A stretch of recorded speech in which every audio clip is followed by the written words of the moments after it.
네, 극단 여성 단원들에게 성폭력을 가한 혐의를 받고 있는 연극 연출가 이윤택 씨가 어제 결국 구속이 됐습니다. 그런가 하면은 또 다른 미투 폭로로 성폭행 혐의를 받고 있는 안희정 전 지사에게 구속영장이 청구가 돼서 구속 가능성에 관심이 쏠리고 있습니다. 자세하게 내용을 짚어보도록 하겠습니다. 스튜디오에 순천향대 경찰행정학과 오윤성 교수 또 강신업 변호사 함께했습니다. 안녕하십니까? 네, 안녕하세요. 네. 자, 먼저 연극 연출가 이윤택 씨 구속과 관련한 내용을 먼저 좀 살펴보도록 하죠. 법원이 이제 구속 결정을 내렸는데요. 네. 구속 사유를 범죄 중대성에 초점을 좀 맞춘 것 같아요. 네, 그렇습니다. 23일에 이제 구속전 피의자 신문을 거쳐서 예. 결국 구속이 됐죠. 범죄 사실이 소명된다고 얘기를 했죠. 예. 그다음에 이제 더 중요한 얘기를 몇 가지 했는데요.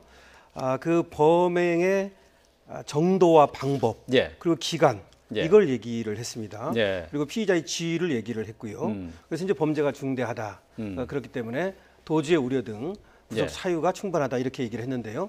이걸 이제 하나씩 말씀드리면 예. 첫 저희가 번째로 예. 피의자의 지위를 얘기했어요. 예, 예. 이 지위가 연극 연출가, 그러니까 연극단의 그 단장과 연출가와 그리고 단원의 관계 아닙니까? 예. 그러니까 이제 감독 관계, 보호 관계 이런 관계라는 걸 얘기를 했고요. 두 번째는 성폭력의 정도와 방법이라는 걸 얘기를 했는데요. 예. 저 홍선주 씨가 얘기한 거를 보면은 저 성폭력의 정도와 방법이 아주 정말 입에 담을 수 없을 정도로 예, 예. 상당히 심합니다. 그거 외에도 성폭행도 있고요. 황토방이라고 하는 곳에서 예, 예. 안마를 시키다가 성추행, 성폭행 이런 식으로 갔고요. 그다음에 피해자의 수가 17명이나 됩니다. 예. 처음에 16명이 고소를 했다가 그 한 명이 추가가 됐죠. 예. 이런 것들에 비해서 범죄가 중대하다. 이것이 영장을 발부하게 된 가장 큰 이유가 될 수 있죠. 예. 자, 어제 이제 이윤택 씨가 영장 실질 심사에 출석하면서 기자들과 만나는데, 자, 여기서 했던 얘기를 잠시 좀 듣고 얘기를 이어가도록 하겠습니다. 예, 죄송합니다. 피해자의 뜻대로 사실대로 재판에 성실히 임하겠습니다. 단원들에 대한 폭행 협박이 있었다는 얘기 있던데요. 사실도 있고 왜곡도 있고 그런 부분들은 재판을 통해서 소생하게 진실대로 밝히겠습니다. 피해자들에게 한마디 해주십시오. 죄송합니다. 피해자들을 위해서 손해배상을 포함해서 마음으로 모든 것을 다해서 죄송하게 생각하고 그리고 죄를 달게 받겠습니다. 네. 자, 이윤택 씨의 얘기를 들어봤습니다. 사실인 것도 있고 또 그리고 그렇지 않은 것도 있다. 왜곡된 것도 있다. 이렇게 얘기를 했는데요. 자, 그렇다면은 지금 이제 고소인들이 고소를 하면서 62건의 성폭력 사례를 올렸단 말이죠. 이제 여기에는 자신과 관련이 없는 것들도 있고 또 그리고 전혀 사실과 관련 없다. 이렇게 부인하는 부분도 있다는 얘기죠. 그 질문이 이제 그 단원들에 대한 폭행과 협박이 있었느냐라고 네. 하는 그 질문에 대해서 사실도 있고 왜곡도 있다. 그래서 이제 재판 과정에서 밝히겠다 이렇게 얘기를 하고 있거든요. 근데 이제 사실 이것은 이제 일부는 인정을 하고 일부는 인정을 할 수가 없다라고 하는 그런 그 의미로 해석을 할 수가 있는데 네. 지금 현재 밝혀진 것만 보면은 이 담당 변호사가 이제 언론과 관련돼 가지고 그 인터뷰를 한 걸 보면 사실 지금 현재 그 범죄 사실로 적시된 것이 다가 아니다.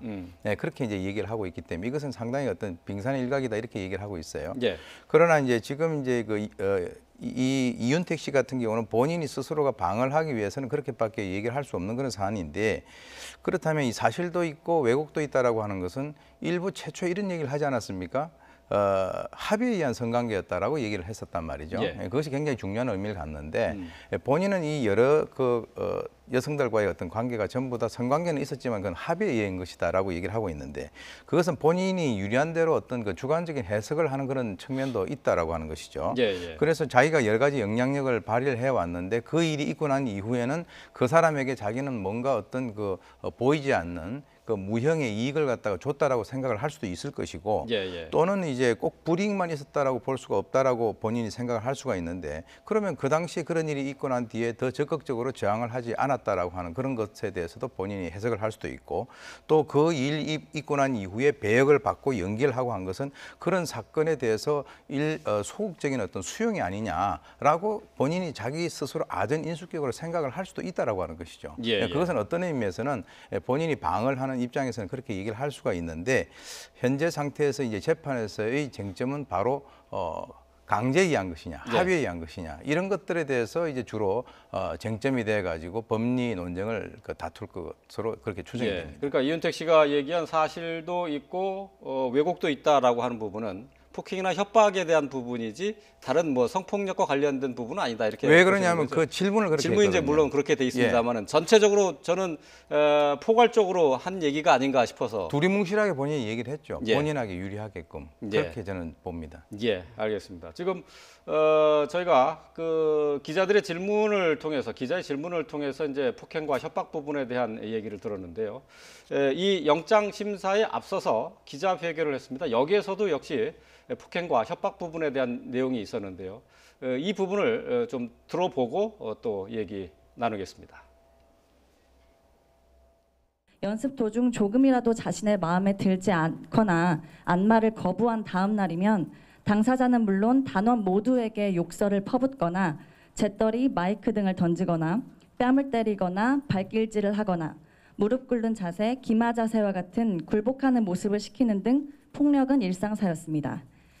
이윤택의 딸을 마중하러 김해공항에 가는 것을 놓쳤다는 이유로 엄청난 욕설과 함께 뺨을 맞고 폭력을 당한 단원도 있었는 등 수십 명의 단원들이 보는 앞에서 폭언과 폭력은 비일비재하게 발생하였습니다. 네.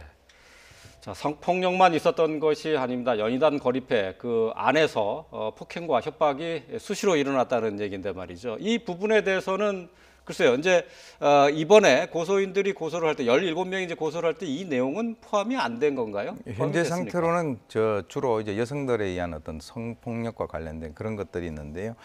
지금 이 부분의 진술을 들어보면은 아주 굉장히 긴 시간 동안에 예. 아무도 건드릴 수 없는 그 전형적인 아나무인의 어떤 폭군의 형태를 띠고 있다. 예. 지금 이제 나온 그 얘기만 본다고 하면 그 재떨이라든가 마이크를 던진다든지 또는 뭐 욕설을 퍼붓는다든가 뺨, 발길질, 뭐 하여튼 입을 다물 수 없는 그런 여러 가지 것들인데 예. 그것이 언제 이 발생이 됐느냐 하면 연습 도중에 자신의 마음에 들지 않거나 특히 안마를 거부했던 다음 날이라고 얘기를 예, 하고 있거든요. 예. 그러니까 이제 공포 분위기를 조성을 하는 것이죠. 그래서 본인이 하고자 하는 그런 것에 대해서 거기에 있는 모든 단원들이 따르지 않을 때는 소위 얘기하는 그 집단적인 조직적인 불이익을 당할 수 있다라고 하는 그런 메시지를 은연중에 던진다라고 하는 것이죠. 예, 예. 그것은 이제 어떤 개인적으로 피해를 당한다 하더라도 나머지 사람들이 그 개인적 피해를 입은 사람들에 대해서 무마를 하거나 네가 좀 희생을 하라. 라고 하는 이런 분위기를 스스로가 조성을 했다라고 이제 보는 것인데요. 예. 사실 이제 그 특히 좀 눈에 띄는 것은 자기 딸이 김해 공항에 오는데 그때 늦었다고 예. 그 단원들을 뺨을 때렸다라고 하는 것은 이 사람이 지금 60대 중반 약간 후반 되지 않습니까? 예, 그러면 자기 66이죠. 딸의 그 연령과 거기에 있는 단원들의 연령이 겹치는 사람들이 굉장히 많을 거란 예. 말이죠. 그럼에도 불구하고 그렇게 행동을 했다라고 하는 것은 아주 특이하게도 자신의 개인적인 사적인 일과 이 극단 내에서의 어떤 그 갑질의 그 의미를 완전히 분리시키는 그런 어떤 기술을 가지고 있었다라고 이제 우리가 볼 수가 있겠죠. 예. 만약에 자기 딸이 거기 있다라고 하면 그렇게 할 수가 없죠. 그렇겠죠, 당연히. 예. 그러니까 이 이윤택 씨는 연희단 거리패 안에서는 사실상 왕 대접을 했었고 왕처럼 행세했다 이렇게 물론 뭐 여태까지 보도를 통해서 뭐 저 시청자 여러분들 다 알겠지만은 그런 게 이제 구체적으로 밝혀진 사례라고 볼 수 있겠죠. 그렇죠. 그러니까 그 지금 2018년 아닙니까? 2018년 현재까지도 그러한 일들이 벌어졌다라고 하는 것이 일반인들이 바라보는 시각에서는 엄청난 충격이었고 예. 과연 저러한 그 말도 되지 않는 일들이 있었음에도 불구하고 저것이 어떻게 노출되지 않고 지금까지 지속적으로 해왔느냐라고 하는 그런 것에 대해서 우리 국민들이 상당히 충격을 받는 그런 그 부분이죠. 예. 자 그렇다면은 지금 이제 성폭력 혐의 외에 폭행 부분도 추가가 되는 겁니까? 글쎄 이제 폭행은 반의사 불벌죄라고 그래가지고요. 예. 일단은 이제 수사는 할 수 있는데 처벌의 이제 의사를 확인해야 되는 게 있어요. 피해자가 직접 고소를 해야 되는 건가요? 고소까지는 필요 없습니다. 아. 일단 이제 반의사 불벌죄이기 때문에 나중에 한번 의사를 확인할 필요는 있죠. 근데 문제는 공소시효가 좀 문제입니다.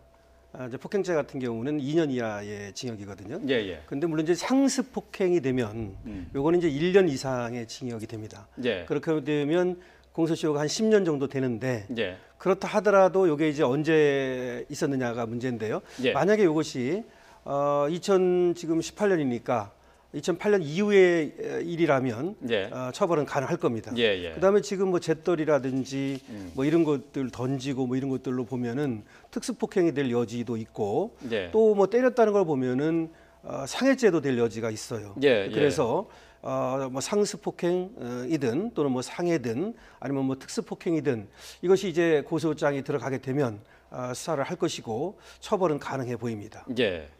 자, 이윤택 씨에 대해서는 이제 성추행 혐의로 이제 영장이 청구가 됐고 이제 영장이 발부가 됐어요. 이제 가장 중요한 부분이 성폭력 부분이 될 네. 텐데요. 이 성폭력과 관련해서는 글쎄 이제 성추행과 성폭행이 있는데 이번에는 성폭력은 포함이 되지 않은 것으로 보이는데 말이죠. 글쎄 말입니다. 지금 그 고소를 했기 때문에 이윤택 씨 같은 경우는 여기 이제 성폭행은 물론 들어가 있을 거라고 예. 지금 봅니다. 지금 뭐냐면은 고소장에는 들어가 있다는 말씀이죠. 예, 예. 그런데 이 영장을 청구하면서 얘기한 걸로 보면은 8명에 대해서 24건의 이 추행을 얘기를 했습니다. 예, 예. 그 이유가 뭐냐면 그 성폭행은 말이죠. 이 기간이 좀 문제가 있습니다. 예, 예. 이제 친고죄라고 하는 거 있잖아요. 예, 예. 그래서 친고죄가 2013년 6월에 폐지가 됐기 때문에 그 이전에는 형법에 의하면 6개월 그리고 성폭법에 의하면 1년 안에 예. 신고를 해야 됩니다. 고소를 예, 해야 됩니다. 예. 근데 이제 이 고소는 없었잖아요. 다 예. 지나갔죠 이미. 그렇기 때문에 지금 그 2013년 6월 이후여야 된다 이제 이런 얘기가 되는 것이죠. 예, 예. 근데 지금 이제 8명에 대해서 24건은 그럼 왜 가능하냐?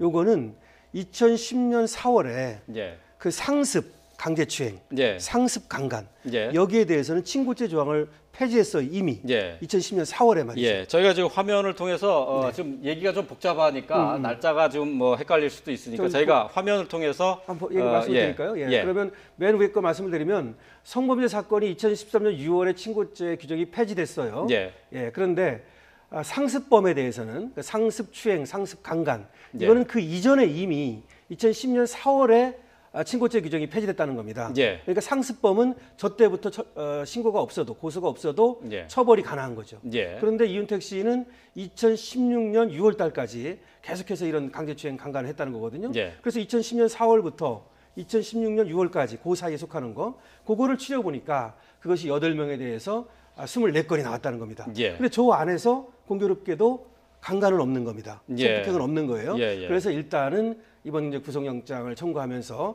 8명에 대한 24건의 강제추행 요거를 이제 영장이 발부가 된 거죠. 예, 저희가 이제 화면에 이제 공소시효의 함정이라고 제목을 달았습니다만 사실 저게 이제 친고죄가 어떻게 이제 그렇죠. 변화가 되느냐 하는 예. 부분을 따져 보면은 저렇게 정리를 할 수가 예, 그렇죠. 있다는 건데요. 예, 예. 자, 중요한 게 2010년 4월이고 이게 이제 상습 성범죄 같은 그렇죠, 경우에 상습. 친고죄가 네, 이제 폐지됐다는 거고 네. 2013년 6월은 성범죄 사건 이제 전체 이제 성추행이나 성폭력과 성폭행과 관련해서 친고죄 없이도 처벌이 가능한 형사범으로 예. 처벌이 된다는 하는 예, 얘기죠. 그걸 이제 한 가지만 더 말씀을 드리면 2013년 6월 이전에도 예. 단계적으로 사실은 친고죄 규정을 폐지해 왔어요 이미. 예. 그래가지고 폐지하다 마지막에 폐지된 것이 2013년 6월인데 상습범은 2010년 4월에 이미 폐지됐다는 거죠. 예. 그래서 예. 이제 상습범으로 처벌은 가능한데 이윤택 씨는 여러 번 했잖아요. 예. 그래서 이제 상습범이기 때문에 예. 처벌이 가능하다 이렇게 되는 겁니다. 예. 그러니까 이제 이 영장에 이제 적시되어 있는 24건이 바로 이제 저기 2010년 4월 이후의 그렇죠, 것들만 이제 그렇죠. 해당된다. 이제 이렇게 그렇습니다. 봐야 되는 거죠. 네, 그렇습니다. 그러면 지금 2005년에 성폭행이 있었죠. 있었고, 그렇죠. 예. 김지현 씨에 납치까지 대해서. 했다고 했는데 네. 이거는 그러니까 처벌에 포함이 안 된다는 얘기입니까? 예, 김지현 씨에 대해서 2005년에 지금 말씀하신 예. 성폭행이 있었고 임신하고 낙태했고 예. 그런 얘기죠. 근데 그거는 이제 공소시효도 지났고 친고죄 규정도 지키지 못했고 예. 고소가 없었고요. 그래서 그거는 일단 그 하나만 갖고는 처벌을 못 하는데 그런 여러 가지들이 있었다는 사실이 나중에 이제 상습성 이것들을 예. 정할 때 그리고 형량을 정할 때는 그것이 이제 참고가 될 겁니다. 예. 하지만 그 한 건은 처벌할 수 없습니다. 예. 자, 그렇군요. 자, 이윤택 전 감독은 이렇게 해서 이제 구속이 됐고요. 어제 이제 구속이 됐고 또 이제 중요한 화제를 몰고 온 안희정 전 충남지사의 경우는 이제 영장이 청구가 됐습니다. 자, 월요일 오후에 영장 실질 심사가 있게 되는데요.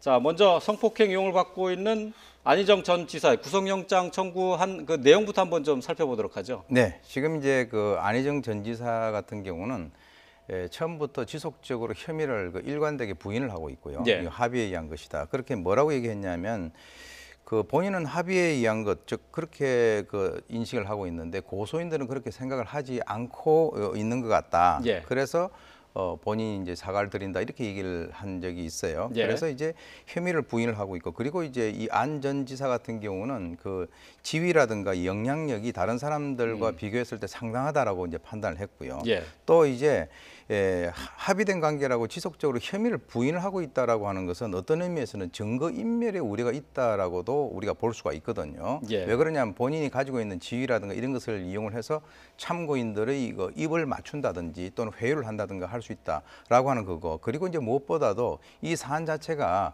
엄청나게 중대하다라고 하는 그런 차원에서는 구속이 필요하다 이렇게 이제 그 구속 영장 청구 이후에 밝히고 있습니다. 예. 도주와 또 증거 인멸의 우려가 있다라고 하면서 이제 영장 청구의 사유를 밝히는데 말이죠. 자, 영장 청구에 나타나 있는 혐의 내용은 어떤 건지 좀 짚어주시죠. 네, 그 세 가지로 정리할 수 있는데요. 예. 여기서 눈에 띄는 게 한 가지 있어요. 그 우리가 이제 업무상 우력에 의한 간음, 예. 업무상 우력에 의한 강제추행은 여러 번 얘기를 해왔는데요. 근데 그거 말고 형법상의 강제추행이 들어갔어요. 그러니까 세 예. 가지 혐의가 들어간 겁니다. 예. 정리를 하자면 형법상의 업무상 우력에 의한 간음이 들어갔어요. 예. 그러니까 형법에 있습니다. 업무상 우력에 의한 간음은 저 피감독자 간음이라고 하는 거 있죠. 예. 저것은 형법에 있는 겁니다. 예, 예. 그다음에 업무상 우력에 등에 의한 추행, 저거는 성폭력 특별법에 있는 겁니다. 예. 형법에 있는 게 아니고요. 예. 저게 들어갔고 그다음에 맨 마지막 거 형법상 강제추행 저게 들어갔다는 점이 굉장히 눈에 띄는 겁니다. 왜 그렇죠? 왜 그러냐면 첫 번째 거하고 두 번째 거는 업무상 우력, 그러니까 피감독자라고 하는 것도 업무상 우력이 똑같은 겁니다. 예, 같은 내용이다 예, 같은 이거죠. 내용입니다. 예. 피감독자, 피보호자 이렇게 되죠. 예. 그래서 저거는 이제 위계, 위력, 다시 말하면 폭행이나 협박이 없어도 위계나 위력이 있으면 상하관계, 갑을관계 예. 이런 데에서는 성립할 수 있다고 보는 겁니다. 예. 근데 마지막에 강제추행죄는 저거는 폭행과 협박이 있어야 됩니다. 아, 폭행과 협박이 있어야만 강제추행이 되는 건데 저건 근데 성폭행, 강간하고는 다른 점이 하나 있어요. 예를 들어서 가해자가 예. 피해자의 중요 부위를 갑자기 만졌다. 예, 예. 때린 것이 다른 데를 때려가지고 한 게 아니라 갑자기 중요 부위를 만졌다 그러면 예. 그게 강제추행이 됩니다. 아. 우리 판례에 의하면. 예. 그래서 지금 그 검찰에서는 혹시 업무상 우력에 의한 간음이나 강제추행이 안 되는 경우 또는 이것이 좀 혹시라도 이런 것들을 대비해서 예. 저 강제추행, 형법상 강제추행을 또 하나 분명 일부러 넣었다. 예. 이거고 또 이제 지금 조사하는 과정에서 저렇게 강제추행이 있었다라고 하는 것이 드러났다는 것이죠. 예. 그래서 아마 지금 고소인을 조사하는 과정에서 예. 업무상 위력 말고 이거 말고 강제추행이 드러났다. 그럼 강제추행이 있다는 얘기는 중요한 의미를 갖는다 그랬죠. 왜 그러냐면 저거는 합의가 아니라고 하는 것을 분명히 보여주는 겁니다. 예. 업무상 위력이니 업무상 위력의 추행이니 간음이니 저거는 합의하고 그 경계가 불분명합니다. 예. 근데 저 강제추행은 불분명하지 않아요. 예. 그래서 저게 중요한 의미를 갖는다. 아, 이렇게 그러니까 말씀드릴 폭행이나 수 있습니다. 협박이 있었다 하는 그렇죠. 것을 나타내 준다 이거죠. 그렇죠. 근데 이제 고소인이 처음에 고소를 했을 때 혐의 내용 가운데는 저게 포함이 안 돼 있었다는 것 아니겠습니까? 그렇죠. 그런데 아마 조사를 받는 과정에서 예. 고소인 조사를 하면서 저걸가 이제 나왔고 거기에 대해서 고소를 하겠다는 것이 이제 의사가 표현된 것이죠. 예, 그렇군요. 자, 보통 저희가 이제 업무상 위력에 의한 간음 얘기를 많이 이제 했었는데 예. 지금 그 지금 청구서에는 보면은 형법상 강제추행이 들어갔다는 예, 점이, 강제추행 외에 또 피감독자에 의한 간음, 피감독자의 간음이라고 이제 있는데 이거는 용어만 이제 바뀌었다 그걸 이렇게 보면 좀 되는 거죠. 설명을 좀 드리겠습니다. 예. 이게 업무상 의력에 간음, 강제추행이라는 게 뭐냐면 자신의 보호를 받거나 감독을 받는 자 이렇게 돼 예, 있어요. 예. 보호받는 자, 감독받는 자. 그러니까 감독을 받으면 피감독자가 되는 거죠. 보호받는 사람은 피보호자가 되는 거죠. 예. 이런 사람을 위계나 위력으로서 간음하는 경우를 말하거든요. 아, 피감독자 예, 간음. 예. 그래서 이제 피감독자라는 말이 있는 겁니다. 예. 그러니까 업무상 위력에 의한 간음 속에는 피감독자 간음, 피보호자 간음 이런 식으로 이제 정리할 수 있는 거죠. 예, 그렇군요. 이제 피감독자가 이제 김지은 씨가 되는 거죠. 그렇습니다. 예, 네. 알겠습니다. 자, 그러니까 업무상의 이제 상호 관계가 명확한 상태에서 이제 간음이 이루어졌다 하는 얘기가 되겠는데요. 자, 이제 월요일 날 영장 심사가 이루어지게 됩니다. 이제 안희정 전 지사는 두 번째 조사에 나오면서 합의된 관계였다고 생각했다라고 얘기를 했어요. 자, 이제 합의된 관계였다라고 하는 부분은 글쎄 이제 앞으로 이제 이 그 성추행과 관련해서 간음과 관련해서 분명히 이제 다투겠다 하는 의지를 밝힌 것 아니겠습니까? 그렇습니다. 자, 그렇다면은 이 그 업무상 위력에 의한 간음 이 부분인데 이 부분을 밝혀내기가 쉽지 않을 것 같아요. 사실은 그게 이제 법리 다툼에 있어서 가장 그 핵심 논쟁이 되겠죠. 그래서 이제 그 사실 이 위력 행사라고 하는 것이 이 안 전 지사에 있어서 혐의를 입증하는 데 있어서 대단히 중요한 부분이 되겠고요. 그것은 뭐냐면 이 위력 행사에 대해서 조금 설명을 드리면 이것은 폭행 협박에다가 또 추가적으로 지위와 건세를 이용을 해서 상대방의 의사를 제압을 할 수 있는 일체 행위를 얘기를 하고 있거든요. 그렇기 때문에 이 입증 여부가 상당히 이 뭐 폭행이라든가 협박을 갖다가 직접적인 강제력을 행사하는 이런 어떤 강간하고는 상당히 다르게 이 위력 행사에 대해서 어떤 그 증거를 확보를 한다라고 하는 그것이 굉장히 좀 애매모호한 그런 상황이라는 거죠. 예컨대 이제 두 사람 간에 있어서의 남녀 간의 애정 관계를 입증을 해줄 수 있는 그런 어떤 뭐 증거가 있다든가 그런 것들이 있다라고 하면은 모를까 그것이 없다라고 한다면 이 안 전 지사에 대해서는 상당히 좀 불리하게 그 작용을 하고 있지 않겠나라고 하는 것이고요.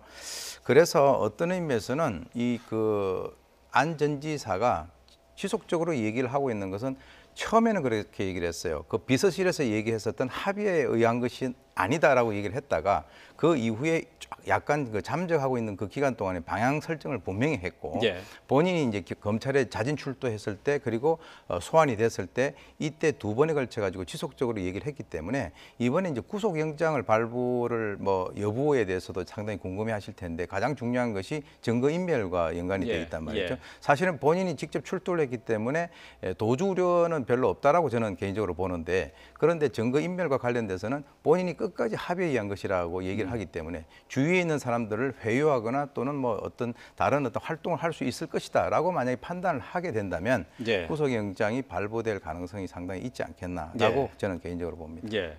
앞서서 뭐 전해드렸습니다마는 앞서서 이제 보도가 나온 게 안희정 전 지사가 사진을 증거 자료로 제출했다고 하는 게 있었어요. 그리고 이제 안 전 지사가 두 번째 나오면서 합의에 의한 관계였다라고 본인은 생각했다고 했는데 말이죠. 재판에 들어가면 이 합의라는 부분을 해석하기가 대단히 까다롭다고요. 그렇습니다. 사실은 저게 업무상 위력이니 뭐 이런 말들이 뭐 폭행 협박이 없어도 위력이 될 수 있는 거 아니겠습니까? 그래서 업무와 관련해서 폭행 협박이 없었던 거는 뭐 맞는 것 같은데요. 그래서 지금 아까도 말씀드렸듯이 형법상 강제추행이 하나 들어갔다 그랬지 않습니까? 근데 이거는 형법상 강제추행은 10년 이하의 징역입니다. 근데 업무상 위력에 의한 간음은 5년 이하입니다. 훨씬 적습니다. 그렇군요. 또 업무상 위력에 의한 강제추행은 2년 이하입니다. 그러니까 사실은 형법상 강제추행이 훨씬 높은 겁니다. 적에 들어갔다는 점이 지금 안희정 전 지사로서는 굉장히 지금 곤란하고 상당히 수세에 몰리게 될 겁니다. 그래서 아까 말씀드렸듯이 업무상 위력이라고 하는 것은 좀 합의하고 경계가 모호하다 그런 점이 있는데 사진 같은 걸 제시했다는 것이 아마 그런 것 같아요. 이렇게 사진도 찍었다. 그래서 상당히 이렇게 좋은 관계였고 뭐 위력을 행사할 수 있는 관계가 아니었다 이런 말하고 싶은 것 같은데 그거하고는 좀 다릅니다. 뭐 예를 들어서 행사에 하면서 사진 찍고 근데 이제 제가 그 사진을 안 봤기 때문에 혹시 둘이 어떤 사적인 어떤 사진 아주 친밀함을 보여주는 특별한 사진 이런 게 있다면 저 업무상 위력은 조금 다툼의 여지가 있을 수 있습니다. 왜 흔히 묵시적 합의라는 얘기 하잖아요. 그렇죠. 묵시적 그러니까 명백하게 이제 거부하지 않으면은 묵시적 합의로 보는 겁니까? 네, 봅니다. 지금까지는 우리는 이제 비동의 그 성관계를 처벌하는 그런 조항이 없습니다. 우리나라는 그렇기 때문에 사실은 묵시적 합의도 합의로 충분히 볼 수 있습니다. 그래요. 네, 그렇습니다. 그러니까 이제 그런 게 이제 법정에서는 다툼의 여지가 될 수 있겠네요. 알겠습니다. 자, 한희정 전 충남지사의 영장 청구와 관련한 내용도 함께 살펴봤습니다. 자, 순천향대 경찰행정학과 오윤성 교수, 강신업 변호사와 함께했습니다. 고맙습니다. 네, 고맙습니다.